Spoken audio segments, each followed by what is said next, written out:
আসসালামু আলাইকুম সবাইকে। তো আজকে আমরা শুরু করব জৈব যৌগের নামধারী বিক্রিয়া সিরিজ।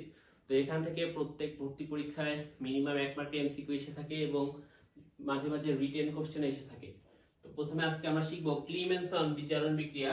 ঢাবি 2023-24 সালে অলরেডি এখান থেকে কিন্তু কোশ্চেন চলে আসছিল এবং এটা খুব ইম্পর্টেন্ট একটি বিক্রিয়া। আমাদের ফার্স্ট জানতে হবে ক্লিমেনসন বিজারণ বিক্রিয়া আসলে কি উৎপন্ন হয়। ক্লিমেনসন বিজারণ বিক্রিয়ায় কার্বনিল যৌগ থেকে অ্যালকেন প্রস্তুত হয়। তো কার্বনিল যৌগ কারা?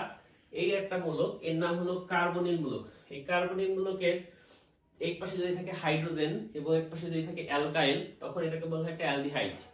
আবার এটা একটা কার্বনিল মূলক, এই কার্বনিল মূলকের দুই পাশে যদি অ্যালকাইল থাকে তখন সেটাকে বলা হয় একটা কিটোন।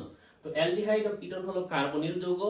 এই অ্যালডিহাইড ও কিটোন থেকে অ্যালকেন প্রস্তুত করা হয় ক্লিমেনসন বিজারণ বিক্রিয়ার মাধ্যমে। তো এখন আমরা দেখব ক্লিমেনসন বিজারণ বিক্রিয়ার মেকানিজম। তো ক্লিমেনসন বিজারণ বিক্রিয়া যেটা হয়, এটা একটা কার্বনিল মূলক। আমরা যদি জিঙ্ক মার্কারি অ্যামালগাম এবং HCl দেই, তাহলে এই কার্বনিল মূলক মিথিলিন মূলকে কনভার্ট হয়।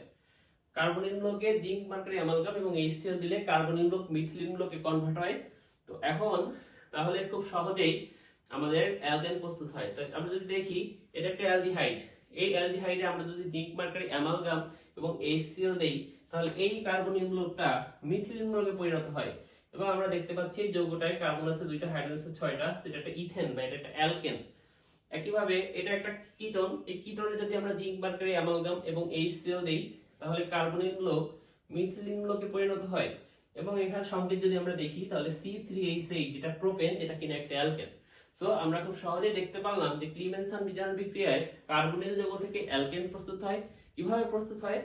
এই কার্বনিল মূলক মিথিলিন মূলকে পরিণত হয়। এর জন্য আমাদের দিতে হয় কি? Zinc mercury amalgam.